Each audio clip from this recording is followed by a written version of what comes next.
Life moves pretty fast. You don't stop and look around once in a while, you could miss it. Welcome to Around the Turnbuckle, the Big Alboski, and that flashing bulb to my immediate right or left, it's depending on what you want to say on your screen, is the professor, Professor Keith.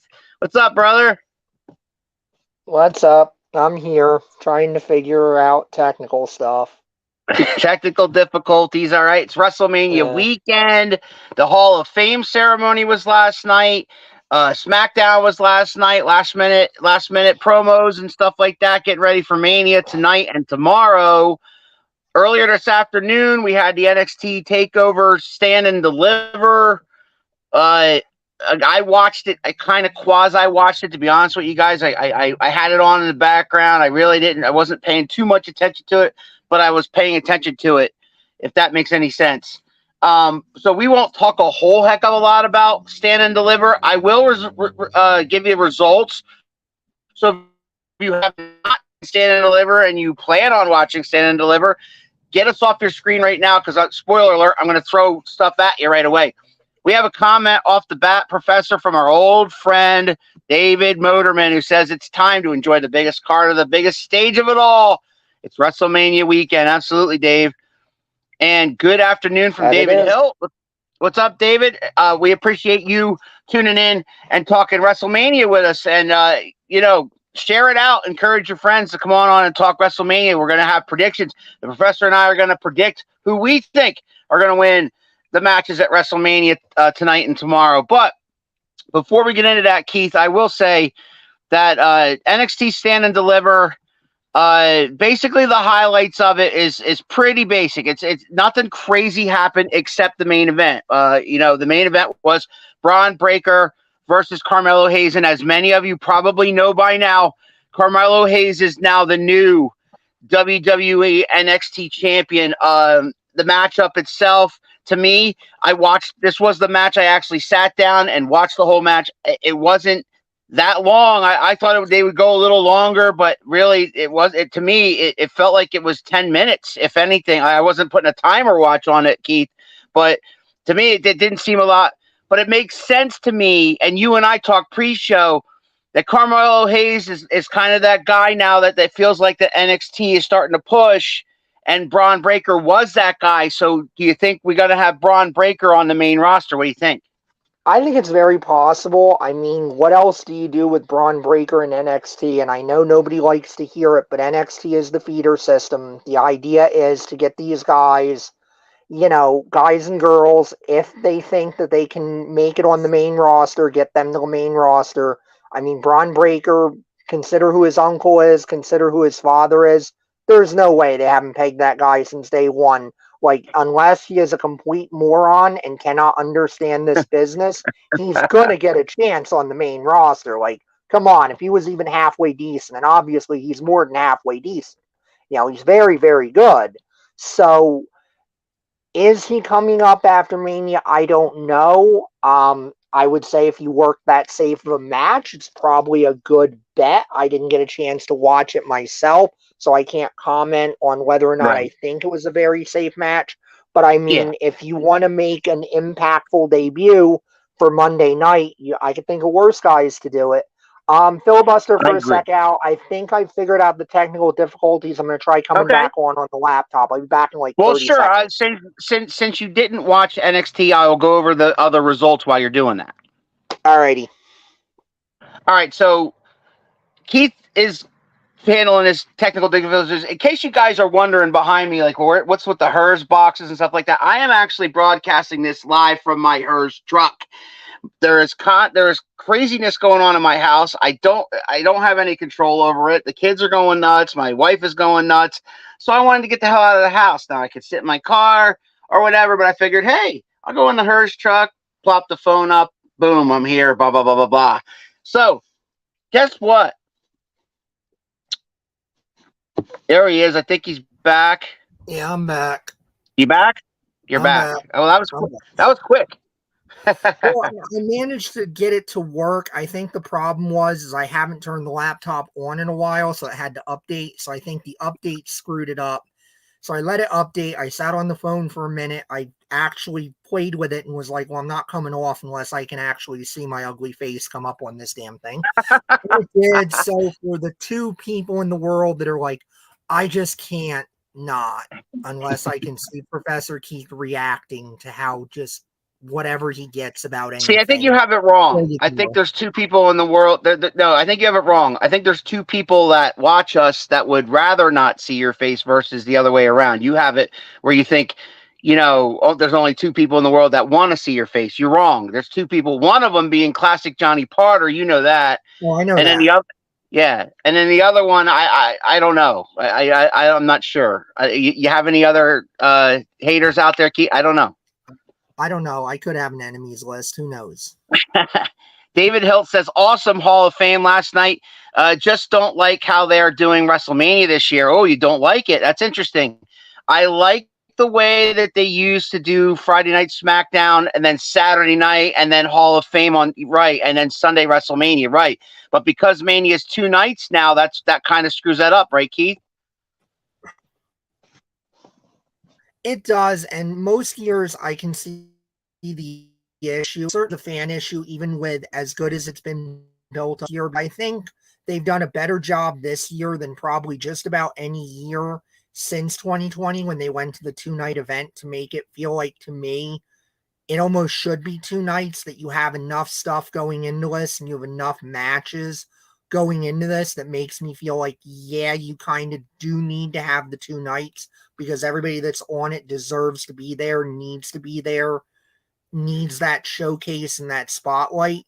So I certainly understand the perspective of it's a lot to get through. I mean, I'm behind because I had to work yesterday, I had to work today, I have to work tomorrow. So I'm going to wind up in a situation where I haven't watched really anything yet. I'll probably watch the Hall of Fame during the Mania pre-show, tune into Mania itself, watch most of tonight, stop, go to sleep, finish it tomorrow, and do the same thing tomorrow night going into Monday, because it's a lot. It is a lot, and I certainly understand the fan who says, I really wish it wasn't as much as it is.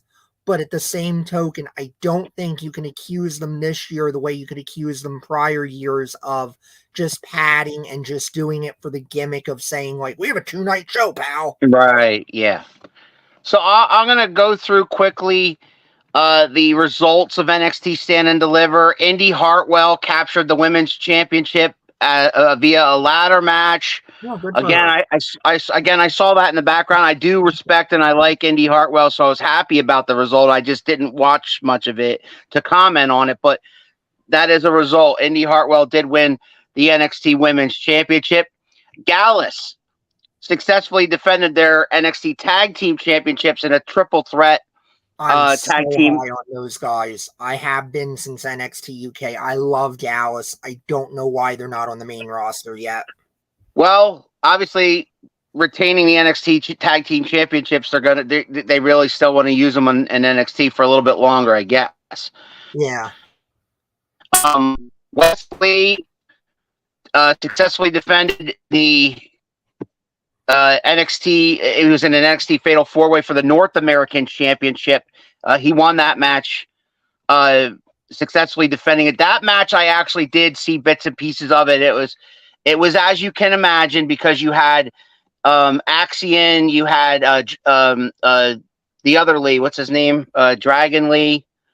Dragon Lee, you had Dragon Off, and you had JD McCullough, right? And so you can imagine a lot of those guys, right? And a lot of those guys are, smaller in stature. They're flying around the ring. They're doing all the kinds of indie stuff. A lot of the indie stuff you see, and to me, it really reminded me of like an AEW match with like the Lucha Brothers and I don't know, pick a team, Keith. Not the Lucha Brothers Bucks match, right? Something like that, yeah. Jesus.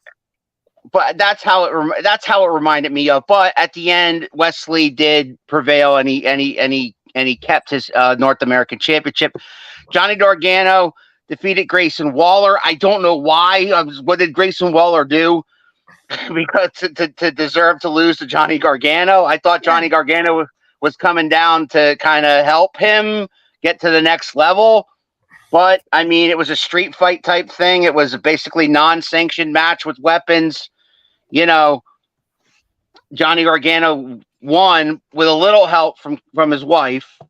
And then at the end of that match, there was a moment where Gargano and Candice were leaving, and Indy Hartwell came out with Dexter Lumis, and there was like all four of them stood there, kind of together, kind of thing. So it was a moment, I guess. The NXT Women's Tag Team Championship, Alba Fire and Isla Dawn defeated Fallon Henley and Kiana James. I'll be honest with you, I did not watch a minute of this match. I heard it in the background, and when the match was over, I was like, oh, okay, well, Alba and Isla won, so congratulations to them. And then, again, we already talked about Carmelo Hayes is now the new NXT champion. Now, let's get to the good stuff, Keith. Tonight, on WrestleMania Night 1, they're going to open up Night 1 with the United States Championship, Austin Theory versus John Cena. Your thoughts? So, obviously, we know in the past, if this was Vince in charge of the book, now he is at Mania, kids. I don't believe he is booking. Everything I've been told, he is there. He is not necessarily doing anything creative. If it was Vince, Theory would get beaten to powder in 10 minutes and John Cena would win and blah, blah, blah. To me, I think you shouldn't take the title off of Theory unless you've got Cena for Raw tomorrow and you've got some great idea. Like maybe if you are bringing Braun Breaker up, you do change the title tonight and then you have Breaker beat Cena in like an open challenge tomorrow night to get him, off to the races in a stratospheric way very quickly. Otherwise, I think I do a fuck finish. Austin Theory cheats, and then this becomes Austin Theory, acting like, oh, I beat John Cena, when everybody knows, like, I hit him in the balls when the ref wasn't looking, he hooked the tights, whatever chicanery he's going to do. That typical heel thing of like, I won the Super Bowl, and it's like, yeah, but you bribed the official. So did you really? So bold prediction number 1 from the Big Alboski is that Austin Theory wins this match, but with, as Keith said, chicanery, and not just any chicanery, interference. But that's all I'm going to say about that. But if there's interference, I'm not mentioning any names because I don't want to argue with you about it, but there's going to be interference in that match. There's a kid that we love, Keith, named Gavin, who's here. Hey, Gavin. Gavin's here. He says, hi, Mr. Allen, Professor Keith. It's your pal, Gavin. Excited for WrestleMania tonight. See you. Nice to see you last week. Have a good show. Yeah. Thanks, Gavin. Thanks for popping in, man. We love you. Gavin is a celebrity in this state, is he not, Keith? He is. He is definitely a celebrity in the Pennsylvania wrestling community here. Always dresses up as a different wrestler at every show. Loves to get involved. The guys love to involve him in stuff. Great seeing him last week in Quakertown. It was awesome. Absolutely awesome. All right. So now I'm intrigued. Who do you think is going to interfere? You tease this, and you're teasing me, and you're teasing the audience. You can't just walk away from that. Think, how much time is John Cena gonna wrestle anymore? All right, is this his last match? Because it's probably not, right? It's probably not his last match. Maximum, he's a once-a-year guy. Whenever his movie and TV schedule is going to permit him to do something.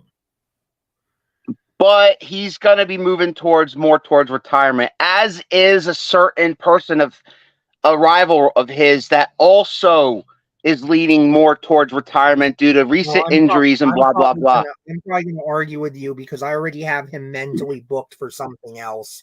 Okay, but my prediction is Randy Orton RKO's John Cena when the referee is distracted. Austin Theory gets the win, and that sets up a match down the road when Orton is completely healthy between Orton and Cena. Retirement match. That's my opinion.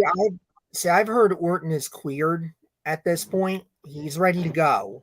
So you could do that with the idea of that's in our pocket whenever we want to come back to it and do it. Yep. I don't think you need it here. I certainly don't think you should ruin the Oh, you don't need it. Orton here. I think you should either use that in the main event of night 2 or even better. I would wait and I would use it for Backlash. I would actually, I would book a 6-man at Backlash, and we'll talk about that when we get to the tag title match and then the title match. It'll make more sense to just lay it all out there rather than go into the whole thing now. So moving on with night 1, there's the, as I call it, the participation trophy tag team 4-way, which is Braun Strowman and Ricochet versus the Street Profits versus Alpha Academy versus the Viking Raiders, and what they're calling the men's showcase, which I'm calling, hey, here's a bunch of guys that we are, are on the main roster. Let's put them in a match at WrestleMania. So, I mean, it sounds to me like this is the pre-show match, and that's fine. I don't know if they're even having a pre-show match. That's what I assume to read men's showcase as. So would I, but it's them, trying to put a nice piece of title on the pre-show match. To me, I would have made it a number 1 contenders match. Yes. Thank you for saying that. Even if you're not going to put the titles on any of these guys, no offense to anybody involved, but I don't think you're putting the titles on any of these guys anytime soon. But why the hell not have it just be a number 1 contenders match? Throw them on TV. Let them have a competitive match with whoever the champions are. Tomorrow night on Raw. Yeah, tomorrow on Raw and SmackDown 3 years from now. Who cares? Monday on Raw. Yeah, just whatever. Throw something at it. Throw a little step in it. Make it seem a little better than it is. You're already trying to perfume it up a little bit. Why not add an extra spritz? Prediction? I mean, I could see doing the Profits because they love the Profits. I don't see Alpha Academy because I think they're moving that towards a split. Strowman and Ricochet can make an argument for, depending on how hard they want to try to push that. Viking Raiders are still being rebuilt. You can make a strong argument for them. And that's one of the nice things about this, at least, is that I don't look at it and I go, oh, it's these guys, because of course it's these guys. Like, I can make a strong case for everybody except for Alpha Academy because I think Alpha Academy is being, split up down the road. So to me, I wouldn't give them a win when I'm going to split them. I don't need it to split them. And I just feel like I could give somebody else that WrestleMania win. The Profits, if you're trying to do the feel good, I would probably do Viking Raiders, though, because I think they need that win to keep kind of being rebuilt. Relevant. And get the hole that they were in when they first came up to the main roster with this gimmick. Street Profits, I have a feeling, are soon to also split, because I think they see more in Montez than they do in his partner. I see it, but I don't know that I don't see Montez going very far as a single for me personally.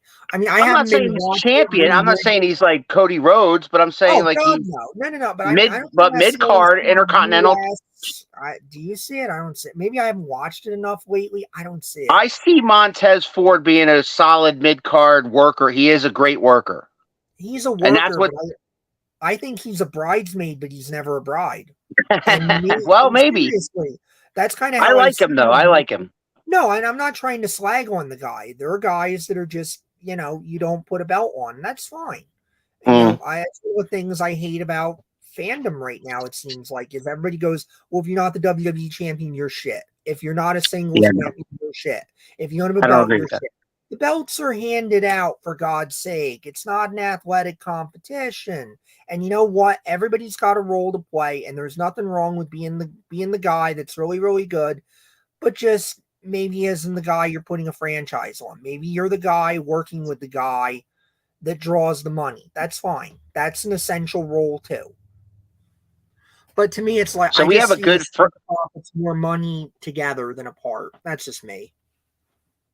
So we have a good friend that we talk to all the time, and that'd be the Wolfman. He's actually there live. He might come on with us here live while we're broadcasting, but there's a matchup that we're going to talk about next that I know he particularly doesn't even want to see. He actually told me that he's going to leave. Like, he's going to walk out under the concourse while this match is happening. This is his, as he calls it, piss break or go get some food match because he doesn't even want to see it. And that'd be Dominic Mysterio versus Rey.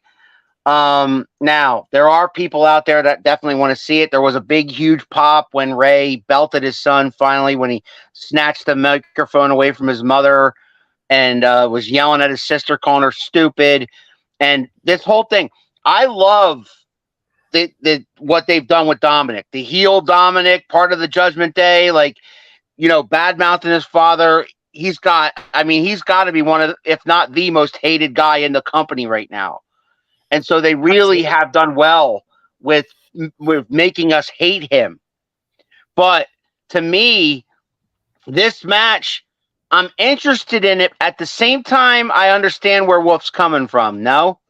Oh, absolutely. I understand where people are going to have a problem with a legitimate, you know, real life father and son fighting each other, even if it's in, you know, a work setting and whatnot. I understand that can be an uncomfortable topic. People maybe don't want to go that route. I'm sure there were people that felt the same way about Brett and Owen back in the day, and the idea of, you know, the hearts fighting and everything that came into that and whatnot. So I understand that. I respect that. I think from a storytelling standpoint, though, this has been fantastic. This has really been great. Oh, yeah.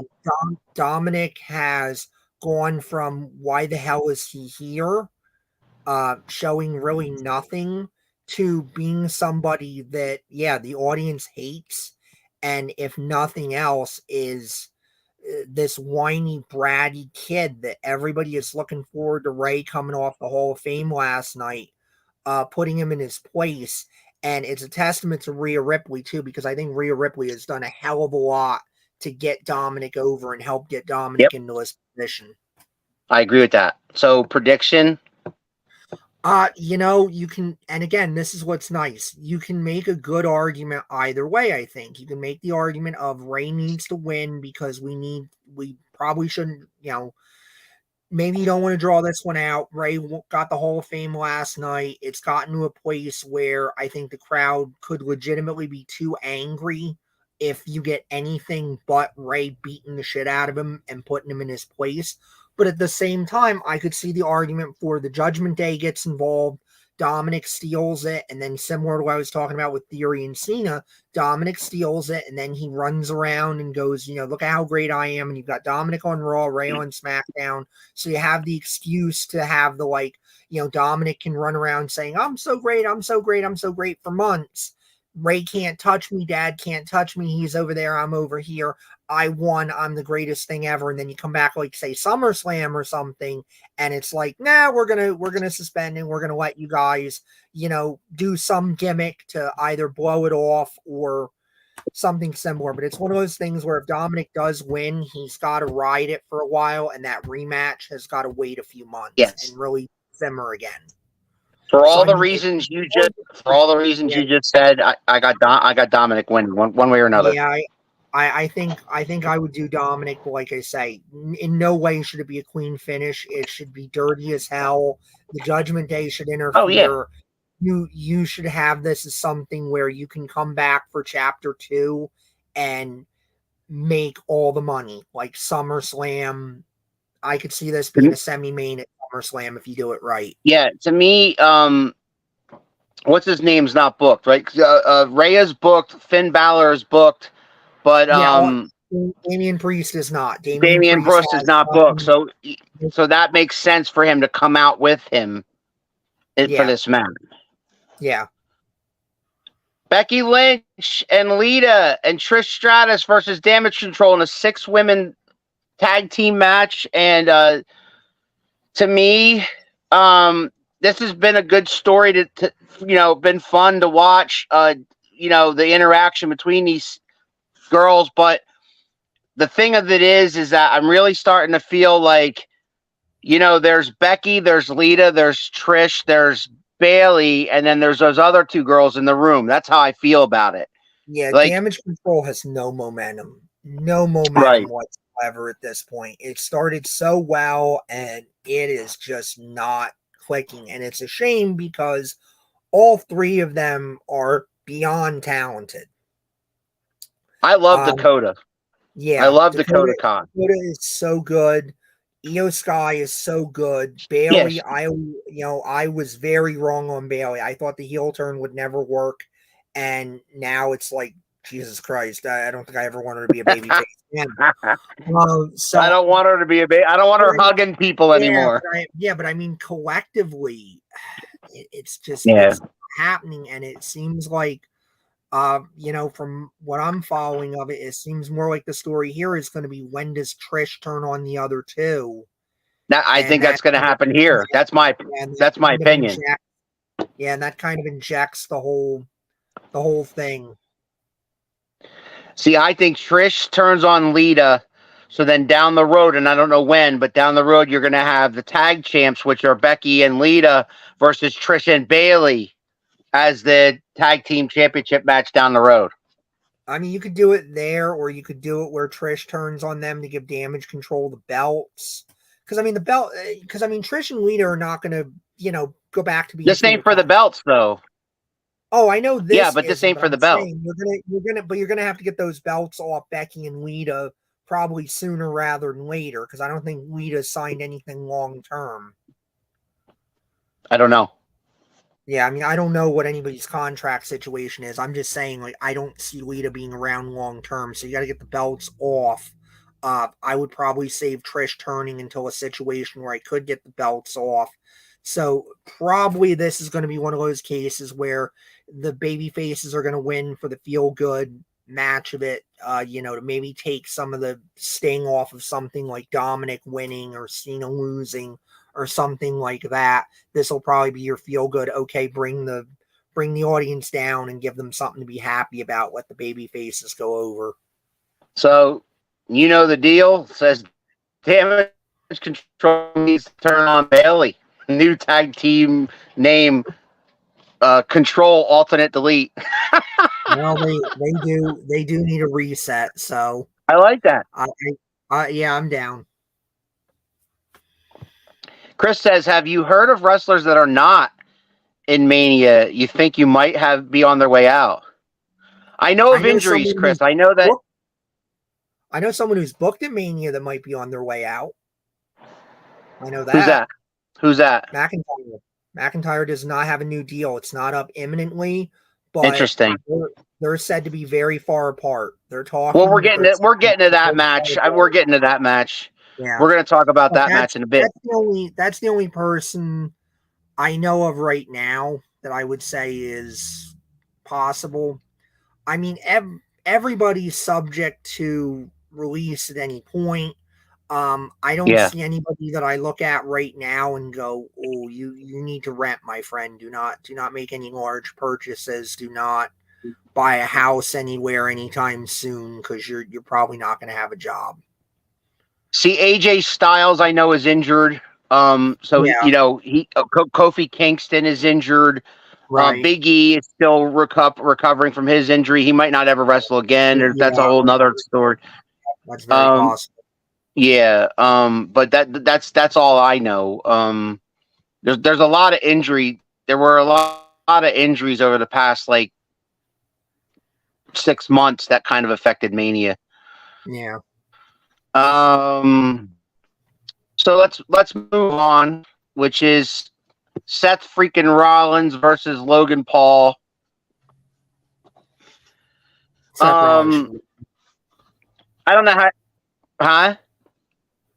Seth Rollins should win. He should win. You're trying to turn Logan Paul. Seth Rollins should. Logan Paul doesn't have a contract either after Mania or very much longer than that. He said that.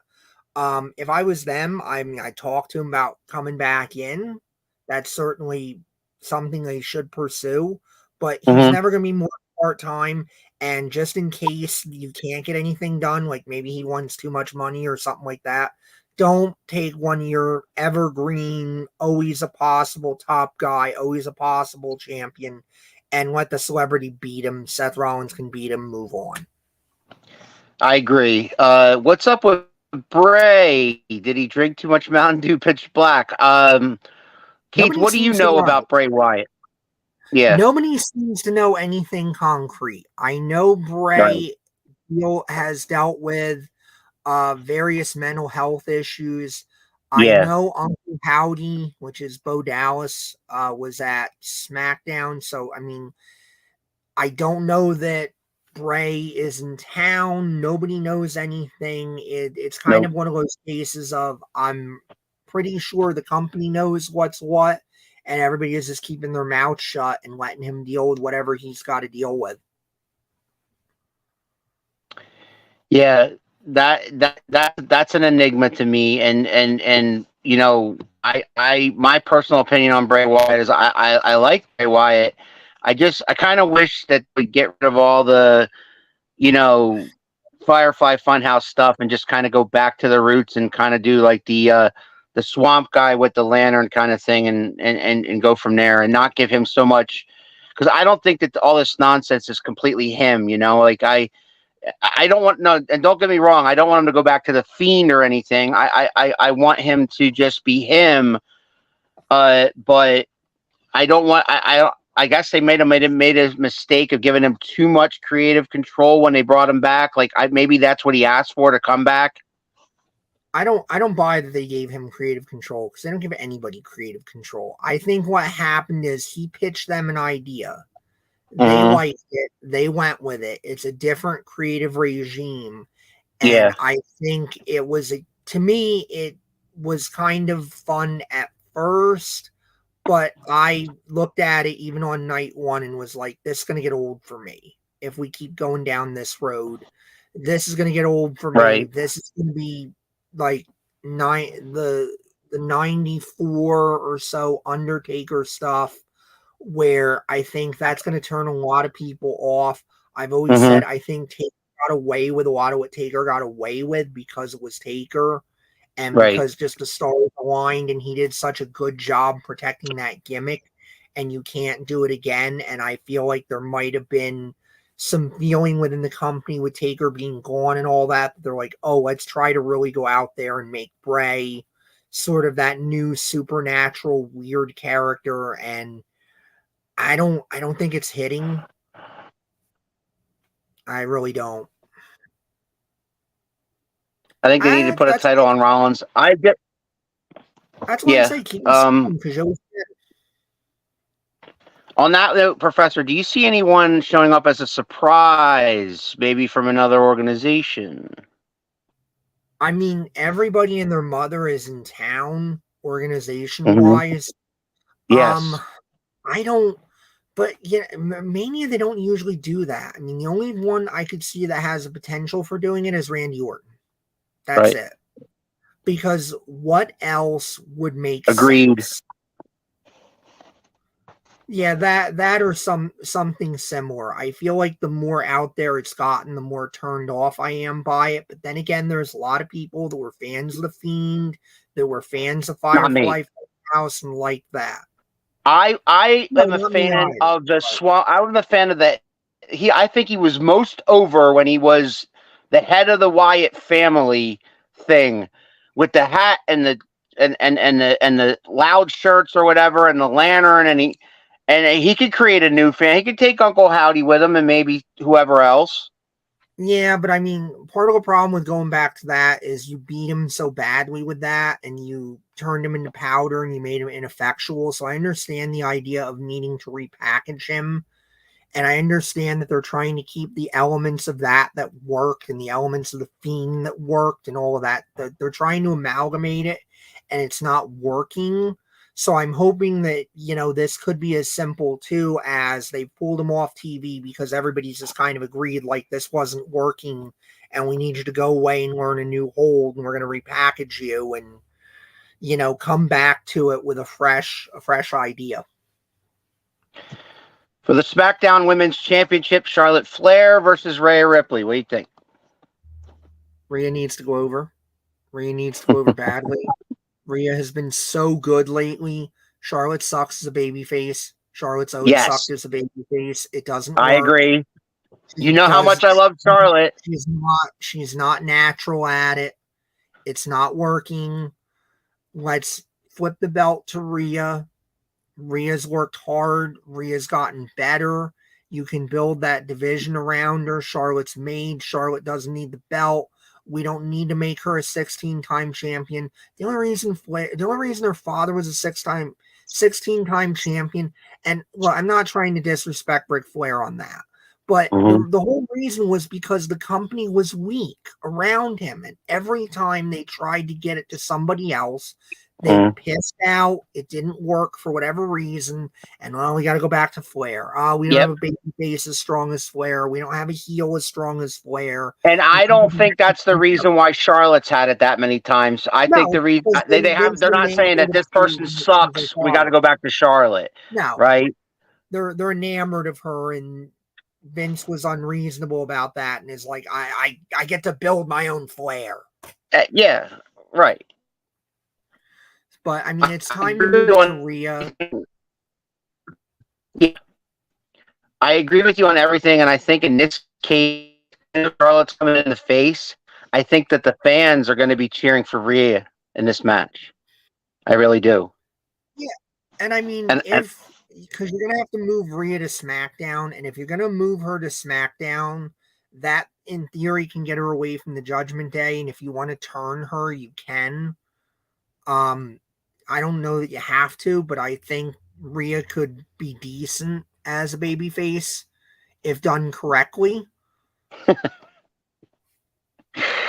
Claire needs to drop the belt so she can win it back. Yeah, I know. And that's part of a problem too. Is Charlotte has such a negative perception from the fans that I feel like we're really trying to rebuild interest on that side of the ball. It's got to get away from Charlotte. It's got to get away from Ronda. It's got to get away from the people that are perceived as, the dominators in the negative way of the division.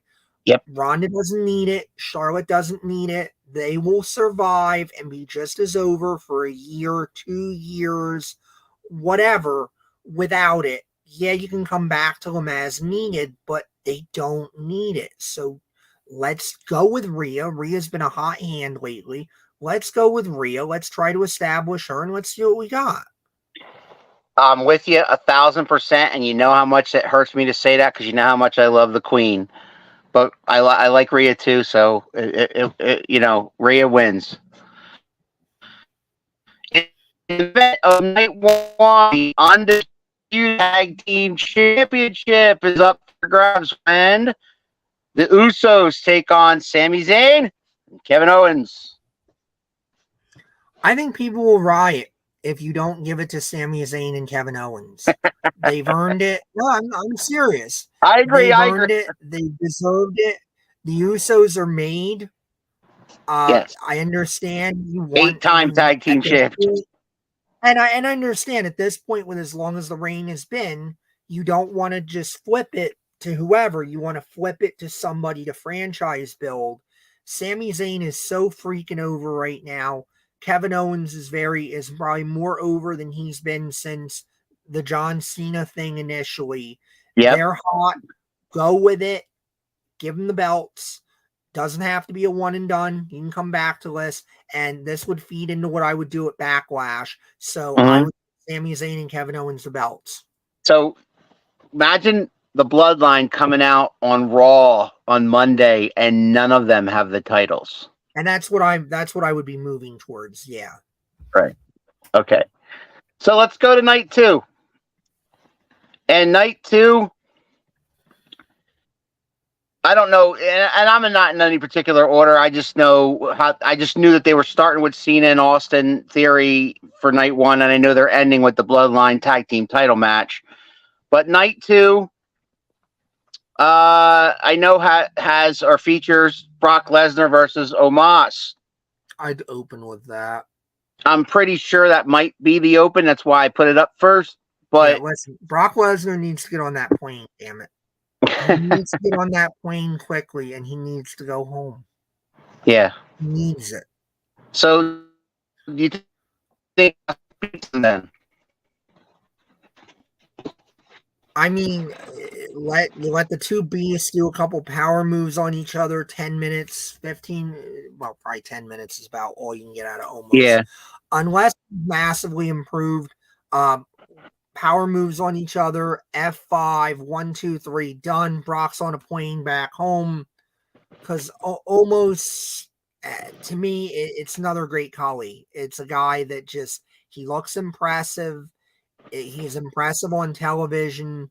Mm-hmm. He's not going anywhere or going to do anything because he's just not, he's not good. He's awkward. So unless he's gotten massively better, visual spectacle of him and Lesnar fighting each other, get it over with quickly, put Lesnar over and get him on the plane. See you at SummerSlam, Brock. In the female version of the participation trophy tag team fatal four-way, it's Liv Morgan, Raquel Rodriguez versus Natalya and Shotzi versus Ronda and Shayna versus Chelsea Green and Sonya Deville. I cannot tell you how much I detest babyface Raquel Rodriguez. It gives me the complete vibe of Kevin Nash as WWE champion as Diesel. The smiling, saccharine sweet. Why? I get it. Doesn't fit. It doesn't look good. Liv Morgan, similar. Where did she go? What happened to her? Right. Just no. Natalya, massive respect for her, but we all know kind of where Natalya is at this point in the hierarchy. I've never seen it with Shotzi. Never, ever. Don't like her. Never liked her. Ronda and Shayna, I'm on the record. I love Shayna. I think Ronda's overhyped, but you're going to live with that because you're paying her a lot of money. I like Chelsea. I think Sonya is massively underrated. Yes. But with this one, I'm going to give it to Rousey and Shayna in part because I want them to turn Shayna back into the ass kicker she was in NXT. And I agree. Her and Rousey being just dominant, destroying people. And again, this would again, because I'm sure it's going to be the pre-show or it's going to be, something similar, the opener. Why can't it be a number one contenders match, especially because you can make a great argument for Ronda and Shayna coming in and being the ones to take the women's tag title, because if you're going to have them be a team for any length of time, they should get at least one women's tag title reign out of it. I agree. Edge versus Finn Balor, that'd be the Demon Finn Balor version, and the Brood version of Edge in Hell in a Cell. I know Gangrel is in town. I have heard that they could use Christian if they want to. Really? I know he's also in town. I know that. Yes. I have been told that interesting. The entrances on this are going to be very elaborate. It's going to lean heavy into the demon iconography, and it's going to lean heavy into Edge's past. I would love to see a Brood reunion and Edge come out with, the Brood entrance and the Brood guy is there. I figure Balor will be out with Judgment Day and all that. I think it'll be a spectacle before the bell rings, and then the bell rings, and it's going to be nothing but good. I know the strong argument is going to be Edge, especially for what's going into it. They attacked his wife and all of that. Edge is part-time, though. Finn Balor has been on the best run that he's had on the main roster. And I really don't like the idea of bringing out the demon and then beating him. Unless you got some guy that you really want to get massively over. And I don't think the demon is as over, anywhere near as over on the main roster as it was in NXT. So to me, I know there is a very strong logic to a point of almost like, well, duh, babyface has to win based on what's going into it. But I think with the nature of the match and stuff, you could get away with Finn Balor winning it and Edge going, maybe taking a little break and whatnot. And we sort of forget the intensity of the situation. And you either come back to these two guys later when Edge is ready to come back, or you just use the time off as an excuse to, okay, we're just going to quietly move away from this. Did it have to be Hell in a Cell? Well, why not? What's the argument against it? If the feud, I mean, usually to me, and you and I agree on one thing with Hell in a Cell, that it shouldn't, they did away with it being its own pay-per-view. So now Hell in a Cell should be used to settle a feud once and for all. And I don't think this feud's going to be settled once and for all here. I mean, I can see it. I think you can do that, but we've also seen Hell in a Cell situations in the past where it doesn't completely blow everything off. But if you're going to blow off this phase of it and you're going to let these guys be apart and move on to other things for a while, and then you're going to, if you come back to it again, some breathing room has happened, some time has passed. Because I think the problem with Hell in a Cell as a pay-per-view, right, was you're doing it because you need to have the gimmick, and then you were potentially, right, after that match, coming back the next month and going, oh, we're going to do it again. And it's like, well, then what the fuck was the point of, killing right. each other and Hell in a Cell if you're just going to Yep. come back to it? You're just wasting the cell. So it's a good argument. It's a valid argument, absolutely. If you come back to these guys, and especially if you come back to these guys too soon, then you're 100% right. Like, why did we use that? Because we came back to it way too fast. But Yep. I feel like with this, your Edge is probably edging towards, no pun intended, a break, because that is how his contract works. And, he's older, and with the issues he have, that is kind of the idea of, like, I come in and I do a run and I do a feud, and then the feud ends, and then I take a little while off. And I know he said, I think it's next year, potentially. He's already staked it out that they go back to Toronto and he's going to retire in Toronto. So he's coming to the end of the line here, too. So I just feel like if it's me, I got to do Balor, and then I'll just keep Edge out for a while, maybe till SummerSlam, and I'll just come up with something else, and hopefully everybody will kind of just accept that. Chris says, what do you think will be the best match, or which match are you looking forward to the most? Honestly, it's hard for me to call, because I think the SmackDown Women's title match is going to be great. I have high expectations for the tag title match. I think Cody and Roman are going to kill it. I think Edge and Balor are going to kill it in the cell. Okay. I think there's going to be so much good on this show between both nights. It's going to be almost impossible to say what's going to be the best thing sitting here right now. Well, in my opinion, the match that could steal the show of both nights is it kind of against the grain, and that's the Intercontinental Championship match between champion Gunther, Sheamus, and Drew McIntyre, because we have seen Gunther versus Sheamus. We've seen Gunther versus Drew. We've seen Sheamus versus Drew. But the three of them in the same ring, it's going to be interesting. I hope everybody's health insurance is paid up. They're going to beat the piss out of it. They're going to beat the piss out of it. That's going to be hard hitting. I mean, there's no two my God. ways about it. Those guys are going to beat the piss out of each other. Everybody's going to be red in the chest. Everybody's going to be black and blue. It is going to be happening. And my prediction is simple. Gunther retains. Yeah, I don't know how. I don't know where, but Gunther retains. I don't see pulling it off of Gunther at this point. I don't want to see the typical triple threat finish where, like, Sheamus and McIntyre take each other out and then Gunther steals it. I think that's wrong for Gunther, as character and what he is and who he is. But I think this is going to be an excellent, excellent match. Everybody's going to look great. But I think the right thing to do is to continue the Intercontinental Championship reign of Gunther. Neither Sheamus or McIntyre are the guy I would say should end that thing. Gotta be somebody else. Yeah, you got it. So we agree Gunther retains, yeah? Yeah. Okay, for the Raw Women's Championship, Bianca Belair defends against Asuka. I feel bad about this one, don't you? In what way? The build sucks. Yeah, there has been none. The build sucks. There's no build here. I think we all expect Bianca to retain. And look, she deserves it. I'm not bad mouthing Bianca Belair. I was Absolutely not not. a fan of Bianca Belair initially.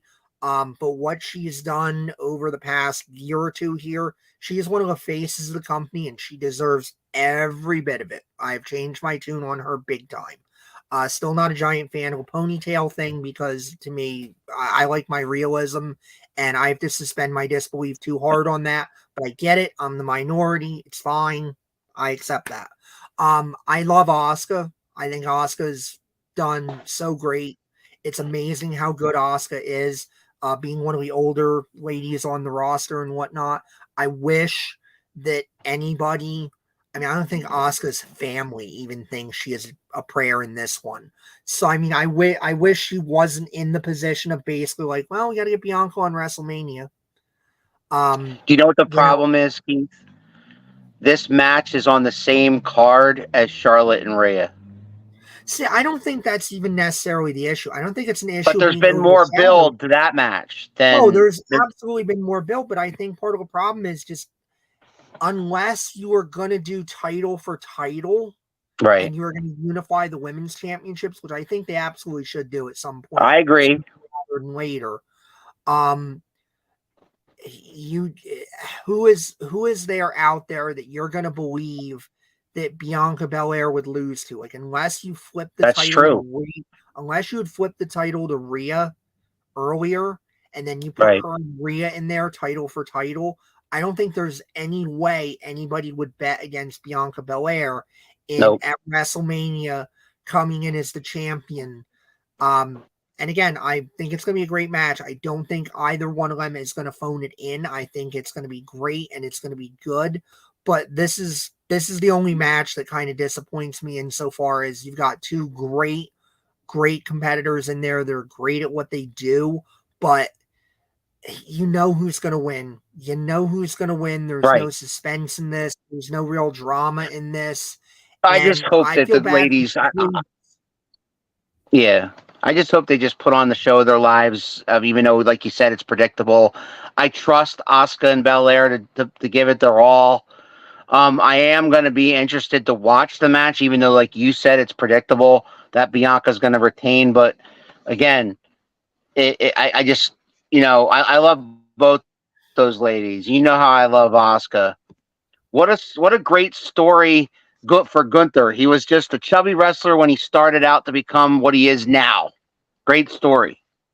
Well, I mean, he was always good. I mean, his legend preceded him. That's why they signed him in the first place. He was, one of the absolute stars of Europe for a while, with WXW and Progress and all of that. And then he had a hell of a run in NXT UK, came over here, and the story of no guarantee that he was going to be able to adapt, and he has adapted very, very well. And I think that's a guy that is in the conversation for, he could be an undisputed champion one day. He could be WWE champion. It could happen. I agree with you 1,000% on that.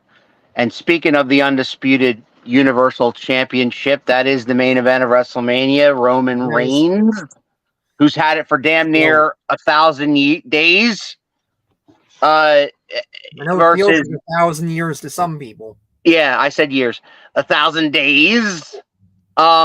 Versus the American Nightmare, Cody Rhodes. And the thing is, I don't know if everybody knows this, but I'm pretty sure you do, but I don't know if everybody knows this, that Roman is the first wrestler in the history of WWE to defend the heavyweight championship 3 straight Manias in the same reign. So this is the third this is the third Mania in a row within the same reign. So that's insane. It is. It is a hell of a stat. And I mean, Roman has had a hell of a reign, and I'm frankly, you people that still want to piss on Roman and still want to say he's not great, he's not this, he's not that, I don't understand you. I think you don't like wrestling. I can understand where you might be mad about how long the reign has been. I'm not a guy that gets mad about that. I think Chris Vant hates Roman Reigns. Yeah, I think I think the hot potato with the belt was bad. I think you finally got a credible champion who's done a lot to make the title credible What and a build. has had an excellent reign. The Bloodline storyline has been the best thing they've had in at least the last 10 years. Yes. It's great, and I would suggest part of why you hate them is probably because they've done a good job of what they were supposed to do, which is making you hate them. Yes. And ultimately, one day he's going to turn babyface, and y'all are going to be on it because that's how good it's been and whatnot. That said, I know some people are making the argument for either Roman retains and the Usos lose, or the Usos retain and Roman loses for the dynamic of it, and this, that, and the other thing. But I look at it and I just go, if it's not Cody Rhodes, who is it? Cody Rhodes is so organically over. He is at that point. He's the first guy that I can say in the longest time that I'm like, yes, he should beat Reigns. He should absolutely beat Reigns. This is the guy. This is the moment. And you know what? With Randy Orton coming back, now Cody has a ready-made challenger, because to me, I wouldn't beat the whole Roman Reigns thing to death. I would take the Bloodline, and I would take Owens and Zayn, pair them up with Cody. I'd do a 6-man tag for the main event. Sure. At Backlash. And then I would get Randy Orton to screw Cody and his team over, so the Bloodline wins. And now I've got a case where I can alternate Cody and Roman and Randy for a little while, but with the idea that I'm not ever getting Cody and Roman one-on-one again, because I want to save that for a long time. Like, I want to get something shiny for Roman to basically get out of this. Oh, it looks like we've lost Al. But I want something shiny for Roman to go off and chase, so Cody can kind of have his title reign unimpeded, and then I kind of have the rematch maybe for my WrestleMania next year in Philly, which I think would really work with that audience. It would work so well to do that. I would do that as my rematch and have a big thing there. I don't have the ability to pull up the comments. At least I don't think I do. But I see Chris is over here saying, how many wins would Reigns have without help? One only thing I hate is that all the interference wins he gets. Okay, it's a work. It's supposed to happen. I get it, but he's also a heel. And they're trying to keep him heel. And with Roman, let's face it, if he starts doing like the Triple H thing, where he's saying, I'm that damn good, and then he goes out and he starts beating people clean, he's going to be a babyface in no time. It's going to happen. And I think by this time next year, Roman is going to probably be one of the biggest baby faces in the company. I think the Bloodline is coming to a natural end. You're getting to a place where you kind of almost gotta break this off for fear that it's going to go too long. It's definitely time to get the belts off of these guys. And that's where I'm at on that with Roman Reigns. So I think we're going to try to filibuster here until I either hear from Al that he's back or that I should just cut it. So it's kind of where I'm at on Mania, guy. I mean, do you have any other questions about Mania or anything else, guys? Like I said, I don't think I can bring up your comments, but I can at least read them off and answer any questions you guys might have. Otherwise, I'm going to be filibustering here, and like I say, I'm a little unprepared because I had to work. So I haven't watched the Hall of Fame to have thoughts on that. I haven't watched NXT to have thoughts on that.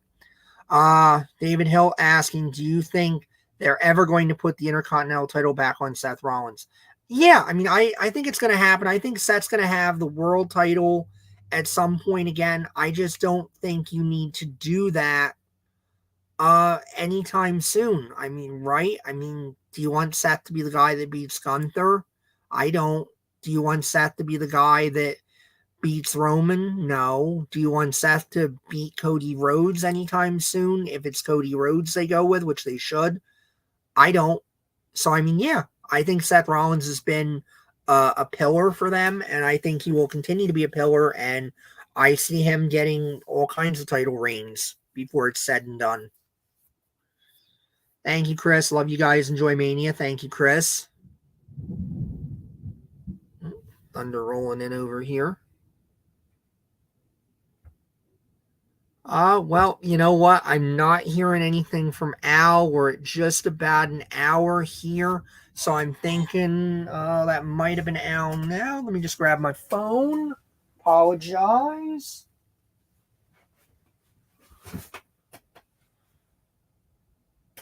No, something else. Okay. Well, unless you guys have any more WrestleMania questions, we've gone about an hour here, and I think we'll just close it up unless Al comes back in, say, the next 30 seconds, or somebody has a question for us. Remember, thank you, David. Say I'm doing awesome by myself there. Thank you. Certainly not something I usually do. I don't know if you guys know this about me, but I'm definitely not someone who craves the spotlight or is really necessarily a social butterfly or is super comfortable doing things by myself. That's why I've always said for a while, oh, I got this podcast, I'm going to do it. And then I always say I'm going to do it, and then I chicken out at the last minute.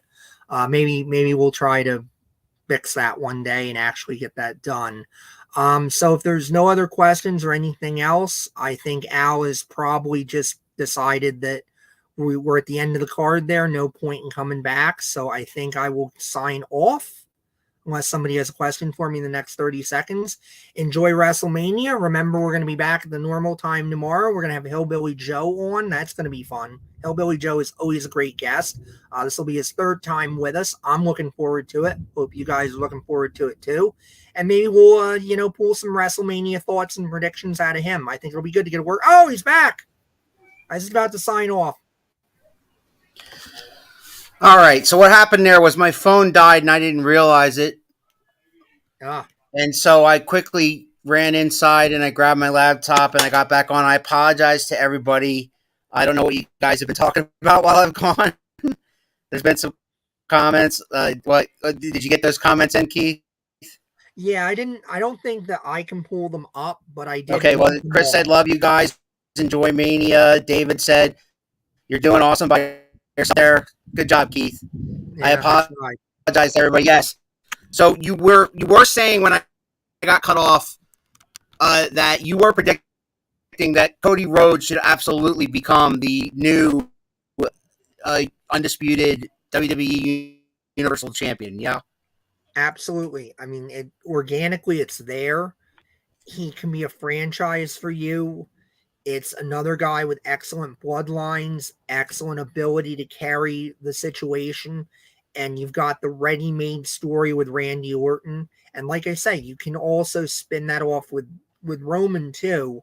But I would really be careful to not do another Cody Roman 2 anytime soon. I think the soonest I would even consider it is SummerSlam, but honestly, probably wouldn't even do that.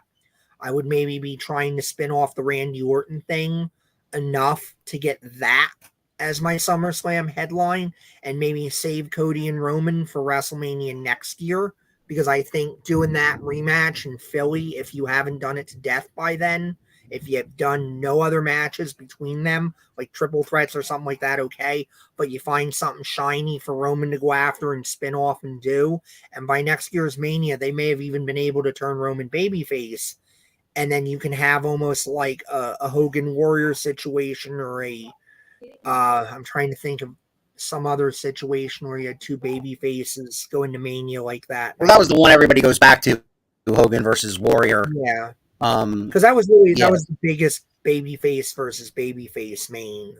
Sure. So I could see doing that. But like I said, I would really keep that second match in my pocket somewhere. I would not do it to death. Especially, and like I say, if Roman wins, where does he go? Who do we wrestle? I've heard. Did you bring this up with Chris? How many wins would Roman Reigns have without help? I said it's a work. I said you've got to do that to keep him heel. If he were to do the Triple H thing where like he comes out and says, I'm the greatest, and then he actually beats the people, Roman would turn babyface. They would all be like, yeah, he's amazing. There's people that are ready to cheer for him now.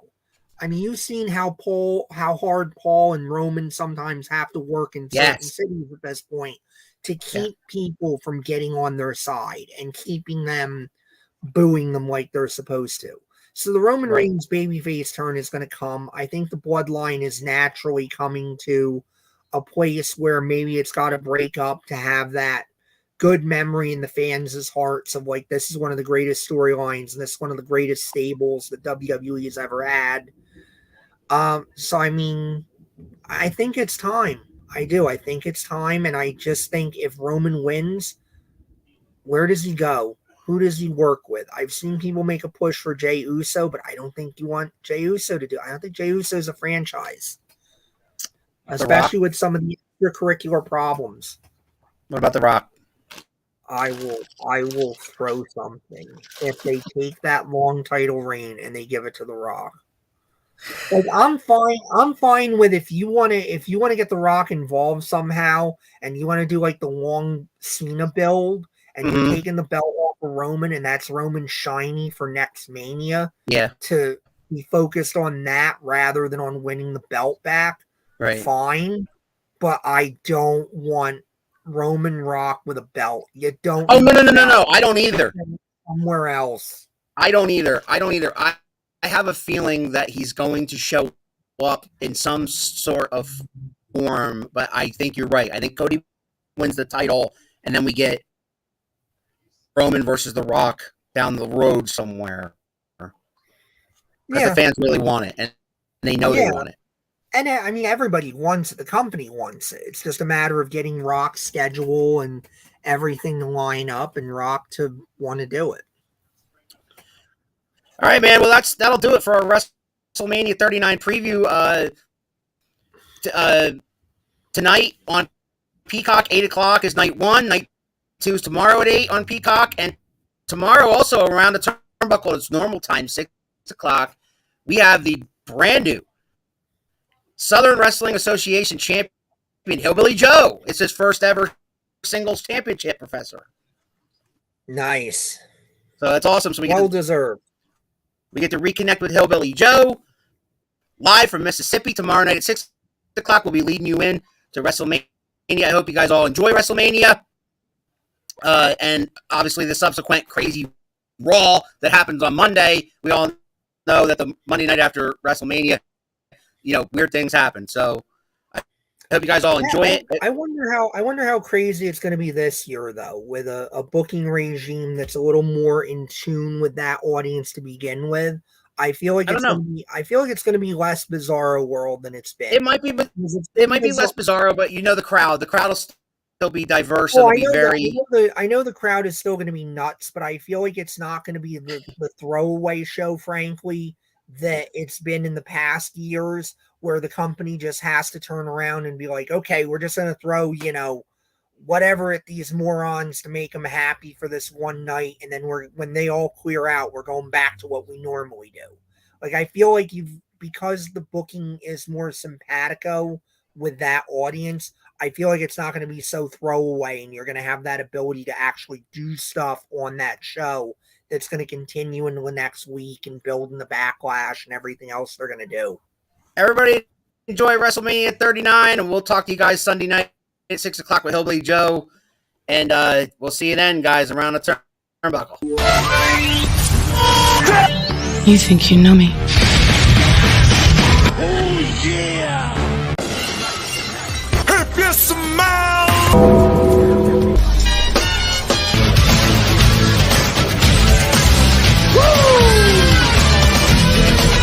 Calculations are correct. When this